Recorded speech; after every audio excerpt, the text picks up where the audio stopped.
शुरू करो, डालो बुनियाद, घर महल नजर आएगा। वंडर लाइए, वंडर अपनाइए, फर्क नजर आएगा। वंडर सीमेंट, फर्क नजर आएगा। नमस्कार, मैं हूं रविंद्र जैन और आप देखना शुरू कर चुके हैं सबकी खबर। मध्य प्रदेश में सिवनी जिले के पुलिस अधीक्षक सुनील कुमार मेहता के सारे अधिकार छीन लिए गए हैं।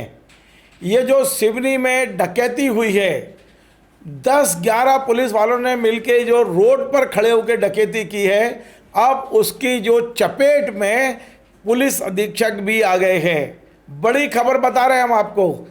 पुलिस के जो 11 लोग हैं, जिसमें एसडीओपी है, थाना प्रभारी है और तमाम एसडीओपी कार्यालय के कर्मचारी हैं, लखनादौन एसडीओपी कार्यालय के कर्मचारी हैं, 11 लोगों को ना केवल सस्पेंड कर दिया है, बल्कि इन 11 लोगों पर, ये सब पुलिस वाले हैं, इन पर डकैती की, अपहरण की धाराएं लगाई गई हैं। पहली बार मध्य प्रदेश में हुआ है और अभी तक शाम को 4:30 बजे जब ये मैं कार्यक्रम बना रहा हूँ, तब तक की खबर है 11 में से 8 लोगों को हिरासत में ले लिया गया है। सिवनी कंट्रोल रूम में इनसे पूछताछ चल रही है और उम्मीद है कि कल इन्हें कोर्ट में पेश किया जाएगा और इनका पुलिस रिमांड लिया जाएगा। सोचिए, इस पूरा जो गैंग है पुलिस वालों का, अब मैं गैंग इसलिए कह रहा हूं कि इन पर डकैती की धारा लग चुकी है। ये जो पूरा गैंग है, इस गैंग की मुखिया है वहाँ की एसडीओपी पूजा पांडे, और इन्हें भी हिरासत में ले लिया है। 2-2.5 साल का बच्चा है इनका। ये फिलहाल इनसे पूछताछ चल रही है। लेकिन आज खबर ये है कि मध्य प्रदेश के मुख्यमंत्री डॉक्टर मोहन यादव ने खुद सामने आके कहा है कि मध्य प्रदेश में इस तरह की हरकतें नहीं चलेंगी। जिन पुलिस वालों को पर जिम्मेदारी है लूट को रोकने की, यदि वे लूट में शामिल होंगे तो ये मध्य प्रदेश सरकार में नहीं चलेगा। मैं आज बहुत सारी चीज़ों का खुलासा आपके सामने करूंगा। वरिष्ठ पत्रकार जो रिजवान अहमद सिद्दीकी जी, संयोग से इनके कटनी वाले निवास के पास ही पूजा पांडे का घर है, तो क्या क्या जानकारियां हैं, पूजा का निजी जीवन क्या है, क्या होगा, और बड़ी बात कि पहली बार इतिहास में किसी पुलिस अधीक्षक को हटाने के बजाय उसके अधिकार छीने गए हैं। हम तमाम मुद्दों पे बात करेंगे, लेकिन पहले मैं आपको सुनवा रहा हूं। अब से कुछ देर पहले मध्य प्रदेश के मुख्यमंत्री डॉक्टर मोहन यादव ने इस पूरे प्रकरण पर क्या कहा है। देखिए, मुझे जानकारी में दिलाया गया तो कानून का जो उल्लंघन करेगा किसी को नहीं बख्शेंगे। ये हमारी सरकार की पॉलिसी है और कानून के निगाह में अधिकारी, कर्मचारी और या आम जनता सब बराबर है। ऐसे में जो गलती करेगा उसके खिलाफ कड़ी कार्रवाई करेंगे। पुलिसकर्मी भी और अधिकारी भी है, किसी को नहीं छोड़ रहे हैं। हमने एसडीओपी पूजा पांडे सहित बाकी सारे अधिकारियों को इसमें कार्रवाई भी की है और इसमें कायमी भी हुई है। और मध्य प्रदेश सरकार कानून व्यवस्था को अपराध मुक्त बनाते हुए नागरिकों की सुरक्षा के लिए हम सब उम्मीद करते कि पुलिस अधिकारी, कर्मचारी इन लोगों के अधिकारों का उल्लंघन नहीं हो, उनका ध्यान रखे। लेकिन अगर वही अमानत में खयानत करेंगे तो ये तो गलत बात है। इसलिए इस तरह की व्यवस्था को हमारी सरकार बर्दाश्त नहीं करेगी। हमने कहा कि जिन पे उत्तरदायित्व लोगों की लूट से बचाने का, उनको परेशानी से बचाने का, अगर वही ये करने लगे तो फिर अराजकता आ जाएगी। तो स्वाभाविक रूप से इस बात को तो कोई समर्थन नहीं करेगा। हमारे यहाँ में ऐसे आदमी को छोड़ने वाले भी नहीं। और सिवनी प्रकरण में जो भी दोषी पाए गए उनके खिलाफ कड़ी कार्रवाई भी कर रहे हैं, कानूनी कार्रवाई भी कर रहे हैं। और प्रदेश में कानून सबके बराबर है, सबके लिए बराबर है। इसी भाव को पुनर्स्थापित करने के लिए ये मिसाल भी बन रही है। इतनी सख्त कार्रवाइयाँ हमारे इस सरकार में ही संभव हो सकती है। माननीय प्रधानमंत्री के आशीर्वाद से हम आम जनता की भावनाओं को लेकर के सरकार के लिए अच्छा है तो हम प्रोत्साहन देंगे, अधिकारी कर्मचारी की पीठ थपथपाएंगे, प्रमोशन भी देंगे। लेकिन गलती कोई करेगा तो गलती में हम छोड़ने वाले नहीं। आपने सुना, मोहन यादव जी ने साफ साफ कहा है कि मेरी सरकार में पुलिस वालों की ये हरकतें बर्दाश्त नहीं की जाएंगी। और हम बधाई दे रहे हैं अपने चैनल की ओर से मध्य प्रदेश के मुख्यमंत्री को, मध्य प्रदेश के डीजीपी को, जबलपुर के आईजी को और छिंदवाड़ा के डीआईजी को, जिनकी संयुक्त मुहिम ने आज पूरे मध्य प्रदेश पुलिस में हड़कंप मचा दिया है। अब पुलिस वाले सड़क पर खड़े होकर लूट करने के बारे में नए सिरे से विचार करेंगे। आप सोचिए 11 पुलिस अधिकारियों पर और कर्मचारियों पर डकैती लगा दी गई है। मैं आगे बढ़ने से पहले एक बात और बता रहा हूं कि अब ये पूरे मामले की जांच जबलपुर में जो एडिशनल एसपी है क्राइम ब्रांच उन्हें सौंपी गई है। उनके नेतृत्व में, जितेंद्र सिंह नाम है, इनके नेतृत्व में एक एसआईटी का गठन किया गया है और वो अब आगे की जांच करेंगे। यानी कि इस पूरी घटनाक्रम की जानकारी, क्या चल रहा है क्या नहीं चल रहा है, एसपी को कुछ नहीं पता है। एसपी के अधिकार तो ऐसे लग रहे हैं कि सीज कर लिए गए हैं। एसपी वहाँ मिट्टी के माधव बन चुके हैं और पूरी तरह अधिकारहीन है। धिक्कार है ऐसे एसपी को जिसकी इतनी फजीयत हो रही है, फिर भी वो आईपीएस की कुर्सी पर बैठे हैं। और वो शक के दायरे में इसलिए आ गए हैं कि आईजी ने उन्हें बाकायदा शोकॉज नोटिस दिया है और उनसे पूछा है कि आपने कम्युनिकेशन क्यों नहीं किया। पूरी डकैती होती रही, आप क्या कर रहे थे? क्या केवल शेयर मार्केट का काम करते रहे आप? बहुत सारी चीज़ों के खुलासे अब होंगे। हमें यह भी पता चला है कि पूजा के पास कुछ ऐसी रहस्यमयी जानकारियां हैं कि अब वो हो सकता है जो नए जांच अधिकारी जितेंद्र सिंह जो जबलपुर से रवाना हो गए हैं, सिवनी पहुंचने वाले हैं और उनके वो पूछताछ करेंगे इन तमाम आरोपियों से, कुछ नई जानकारियां आ सकती हैं। इसके अलावा भोपाल से एक और आदेश दे दिया गया है जो एसआईटी चीफ बनाए गए हैं जितेंद्र सिंह को, और उनसे कहा गया है कि जो हवाला का पैसा है कटनी से महाराष्ट्र जा रहा था, जिन 3 करोड़ रुपयों को इन्होंने लूटा है पुलिस वालों ने, ये पैसा किसका था? हवाला का नेटवर्क कौन चला रहा है? क्या इसमें ऑनलाइन सट्टे का काम है? ये तमाम सारी चीज़ों की जो जांच है वो जितेंद्र सिंह करेंगे। निश्चित तौर पे जितेंद्र सिंह की पूछताछ में कुछ नए रहस्य उजागर हो सकते हैं। तो मेरे साथ जुड़े हुए हैं वरिष्ठ पत्रकार रिजवान अहमद सिद्दीकी। संयोग से इनका घर जो कटनी में है, पास ही पूजा के पिता जो वहाँ डॉक्टर रहे हैं वो है। हालांकि पूजा से इनका ज़्यादा वो नहीं रहा है, लेकिन आज उन्होंने अपने पुराने संपर्कों को खंगाल कर पूजा के बारे में जानकारियां निकाली हैं। मैं उनसे बात शुरू करूं उसके पहले अपने तमाम दर्शकों को बता दूं कि पूजा सहित जिन 11 लोगों पर एफआईआर दर्ज हुई है वो हुई है लखनवाड़ा थाने में जो सिवनी जिले का है, और इसमें प्रकरण क्रमांक 473/2025 है। इसमें जो धाराएँ लगाई गई हैं वो सबसे महत्वपूर्ण धारा है डकैती, 310/2 बीएनएस की धारा है ये। इसके अलावा गलत नियत से रोकना 126(2), इसके अलावा 140(3) लगाई गई है अपहरण करके, सोचिए आप, और 61(2) लगाई गई है कि आप संगठित यानी समूह बनाकर अपराध करना। इन 4 धाराओं में इनकी जमानत नहीं होने वाली है। ये साल, 1.5 साल, 2 साल कब तक जेल में रहेंगे पता नहीं। इनसे बाकायदा वैसा ही व्यवहार किया जाएगा जैसा अपराधियों के साथ होता है। कल तक जो एसडीओपी की कुर्सी पर बैठकर एक तरह से धमक थी, आज वो थाने में गिरफ्तार, मतलब हिरासत में है, पूछताछ चल रही है। रिजवान भाई आपका बहुत बहुत स्वागत है। आप भी लगभग 30 साल से जर्नलिज्म में, मुझे 42 साल हो गए हैं।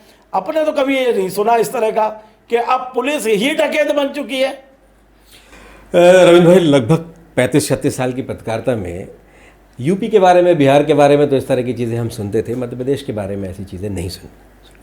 लेकिन धीरे धीरे जो गिरावट आती जा रही है, मध्य प्रदेश की पुलिसिंग में भी गिरावट आई है और बहुत शर्मनाक है ये जो परिस्थिति। एक महिला अधिकारी के नेतृत्व में ये सारा कुछ हुआ है और संजोग से जैसा आप कह रहे थे, उस परिवार से मेरे भी बहुत नज़दीकी रिश्ते हैं। तो हमसे आपकी भतीजी कहते हैं क्या? हाँ, भतीजी तो है, इसमें कोई वो नहीं है, शक नहीं है। क्योंकि उसके पापा आपके संपर्क में थे? उसके पापा, उसके चाचा, सबसे मेरी दोस्ती रही है और उसके एक चाचा तो हमारे साथ भी रहते थे।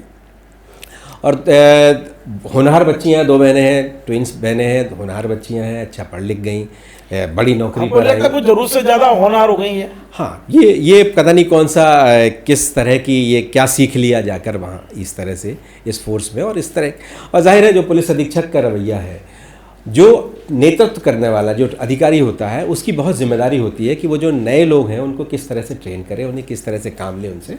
अगर आप उन्हें इस तरह की चीज़ें सिखाएंगे, आप उन्हें इस तरह की चीज़ों के लिए छूट देंगे, तो जाहिर है बदनामी होगी, आपकी भी होगी, आपको भी उसका खामियाजा भोगना पड़ेगा, और जो करेगा इस तरह की चीज़ें उसको भी उसका ये दुष्परिणाम दिख ही रहा है।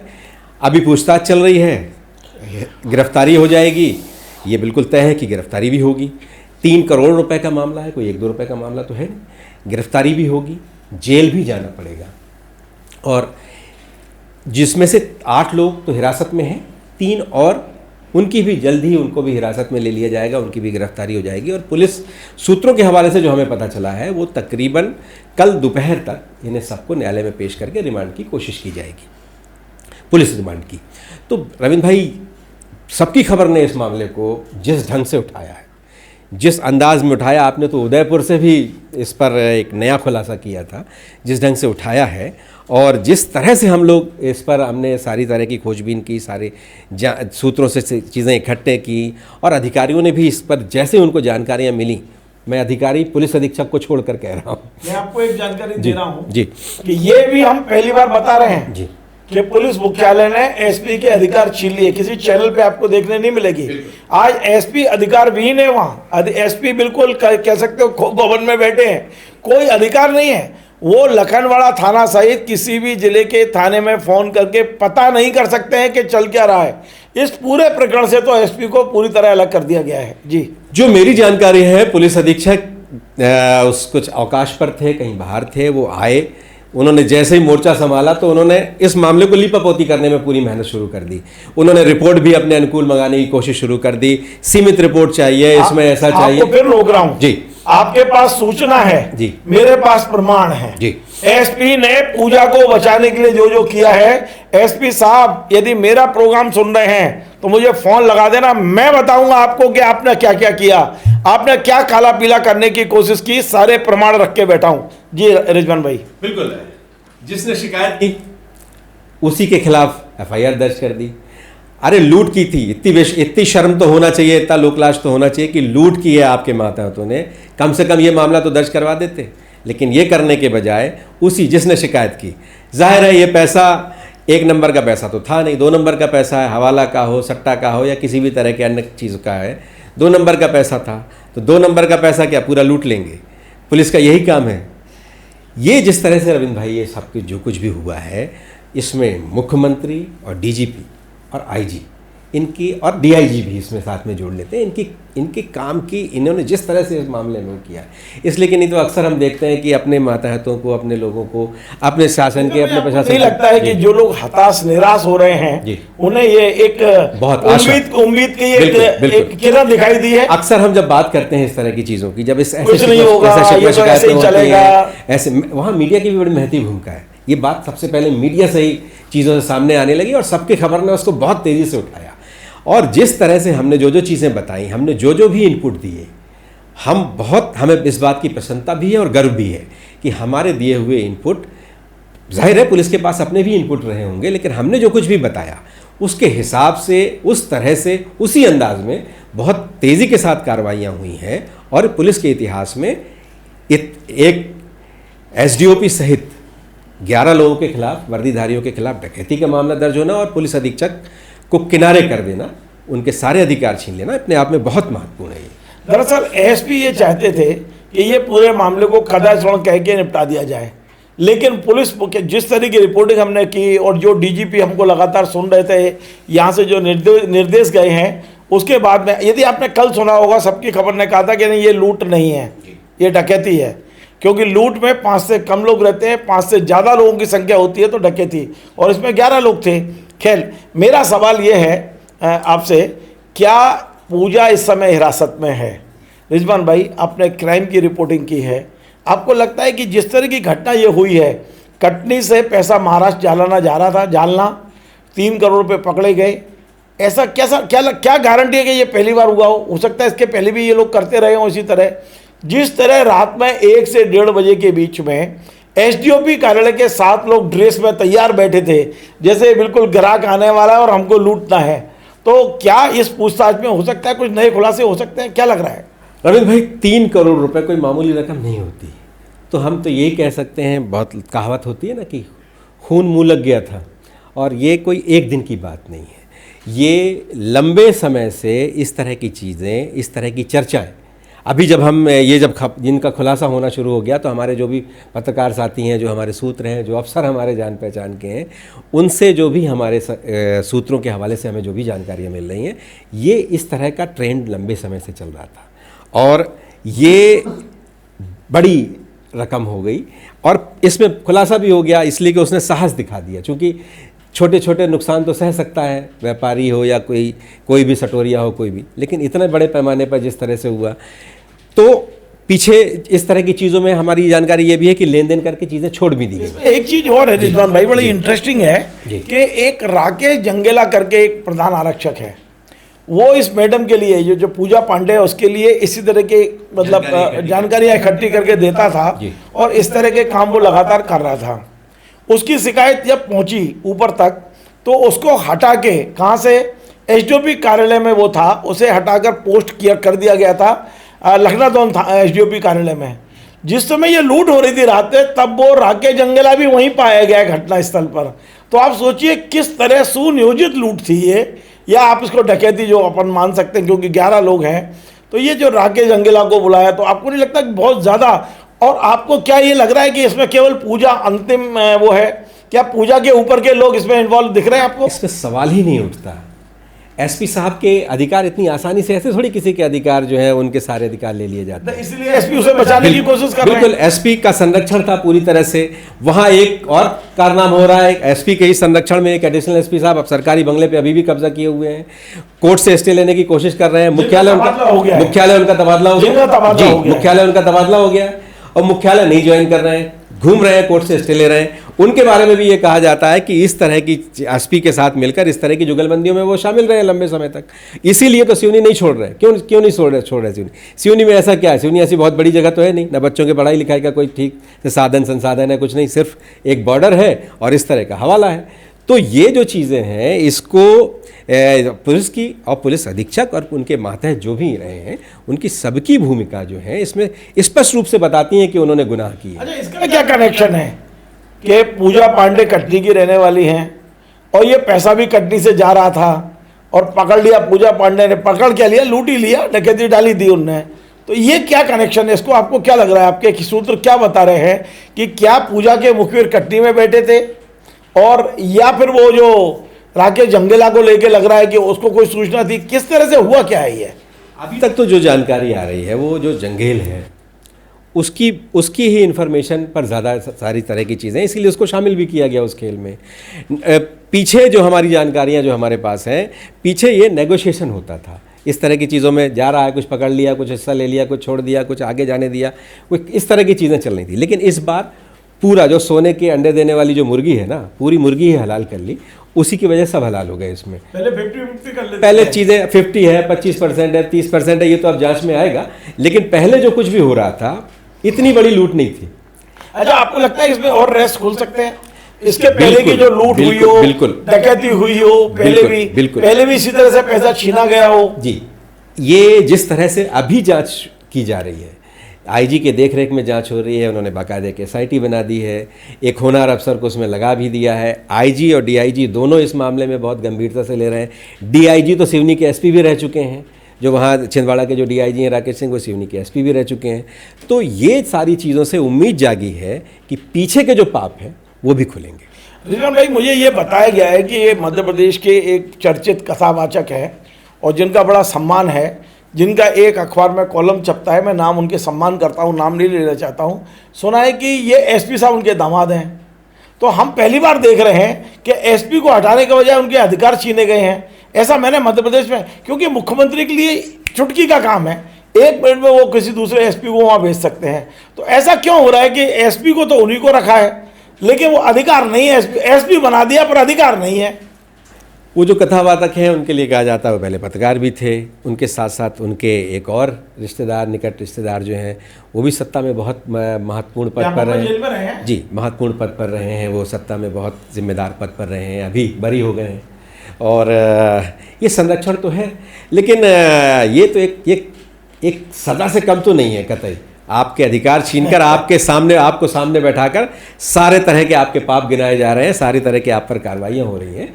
तो जाहिर है ये कोई बहुत आसान काम नहीं है। अच्छा, एक काल्पनिक सवाल है जी। मान लीजिए ये 11 लोग में से कुछ लोग ये बयान दे देते हैं कि इस पूरे घटनाक्रम की जानकारी एसपी को थी और पल पल की हम बता रहे थे, तो क्या एसपी पर भी शामिल होने का अपराध कायम हो सकता है? क्या उन पर एफआईआर हो सकती है? काल्पनिक इसलिए है कि मध्य प्रदेश में आईएएस के खिलाफ नहीं जाता, आईपीएस के खिलाफ नहीं जाता, आपको क्या लगता है कि क्या इस पे आरोपी बनाए जा सकते हैं एसपी साहब? रविंद्र भाई, जिस तरह से एसपी साहब ने लौट कर लीपापोती की है, वो बहुत साफ दिख रहा है कि आपका संरक्षण है इन सारी तरह की चीज़ों पे, आपकी हिस्सेदारी है इसमें। अब ये अलग बात है कि आईपीएस एक दूसरे के खिलाफ थोड़ा कहीं ना कहीं थोड़ा एक दूसरे के प्रति लिबरल रहते हैं। नहीं है तो वो पूजा को बचाने की कोशिश क्यों कर रहे नहीं, थे? संरक्षण तो है। कैसे? आप एफआईआर का तरीका साफ साफ बताता है। एडिशनल एसपी से जिस तरह से उन्होंने रिपोर्ट ली है उस पूरे मामले की, आईजी ने डीजी के कहने पे जब शोकॉज नोटिस दिया है तभी लग रहा है कि वो संदेह के दायरे में है। बिल्कुल सीधा है। उन्होंने जिस तरह की रिपोर्ट तैयार कराई, पहली शुरुआती दौर में जो उन्होंने रिपोर्ट तैयार कराई, वो रिपोर्ट ही बता रही है कि आपकी इंटेंशन क्या है, आपकी नीयत क्या है। बदनीयती साफ साफ दिखती है।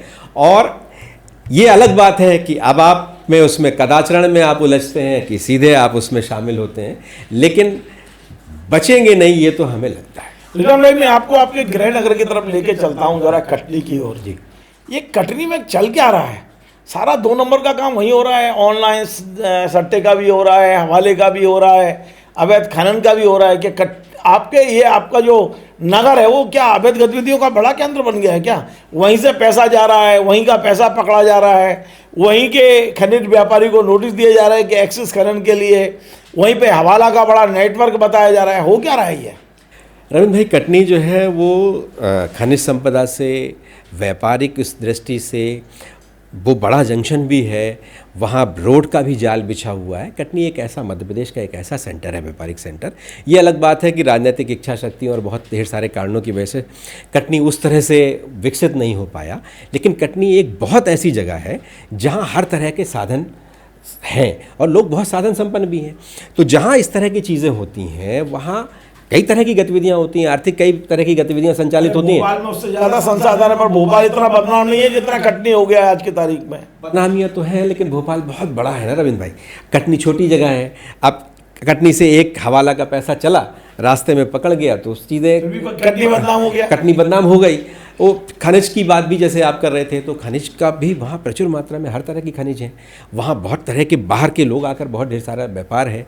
और संयोग से ये पूजा भी वहीं की है। इत्तेफाक ये भी है, दुर्भाग्य भी है कि वो इस तरह की चीज़ों में उसका नाम आया और वो इस तरह से उलझ गई। बहुत छोटे छोटे थे हम, तब से इनको जानते हैं, इस परिवार को। और जिस तरह की चीज़ें, अगर आप जैसे कटनी के बारे में, तो कटनी में बहुत अच्छे लोग भी हैं। कटनी वो शहर है जो स्वतंत्रता संग्राम में कटनी का नाम बारडोली के तौर पर महात्मा गांधी ने लिया। 1857 की जो क्रांति थी उसमें भी कटनी का नाम था। तो कटनी अपने मतलब है बहुत दबंग लोग, बहुत ताकतवर लोग और बहुत समझदार और लोग हैं कटनी के। इसमें एक बहुत संवेदनशील आखिरी सवाल है मेरा, बेहद संवेदनशील। मैं खुद बहुत भावुक हूँ इस मुद्दे पर कि पूजा ने अपने पति से उसकी बन नहीं रही एसडीओपी। ये पहली पोस्टिंग थी, देखिए आप, पूजा की एज एसडीओपी पहली पोस्टिंग थी। पति से उसकी पटरी बैठ नहीं रही, शायद तलाक का केस चल रहा है और 2.5 साल का मासूम बच्चा है।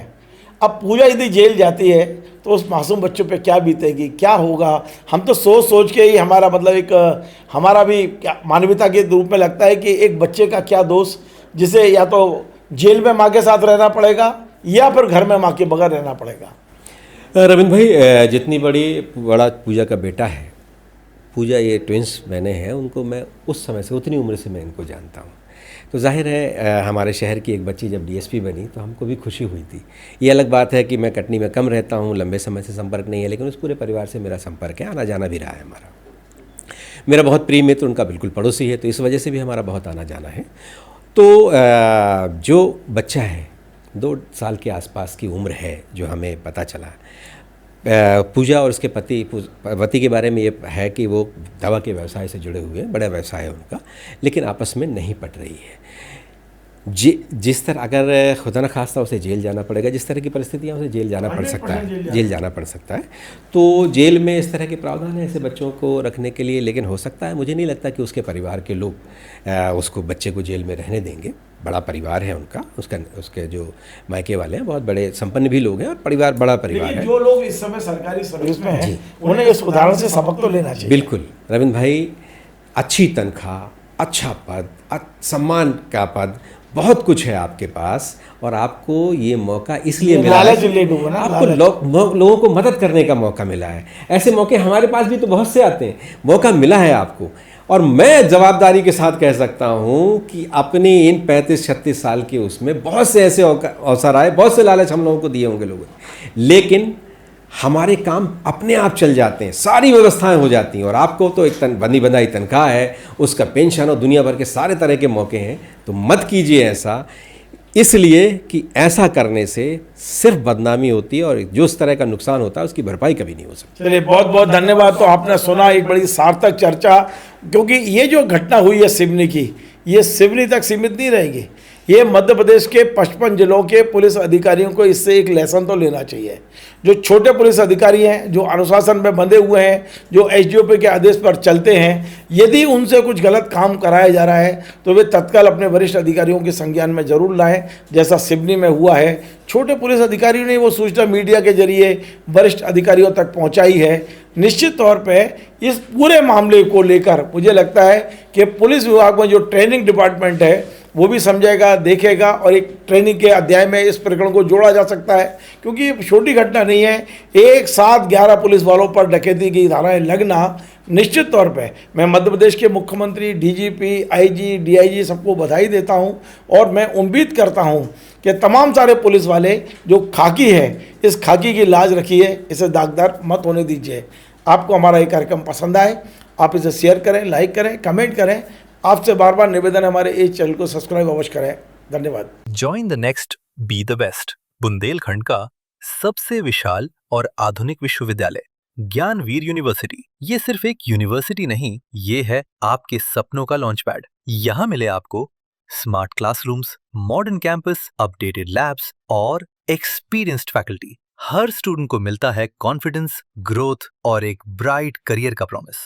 नए सेशन के लिए एडमिशन ओपन है, तो इंतजार कैसा? आज ही कांटेक्ट कीजिए।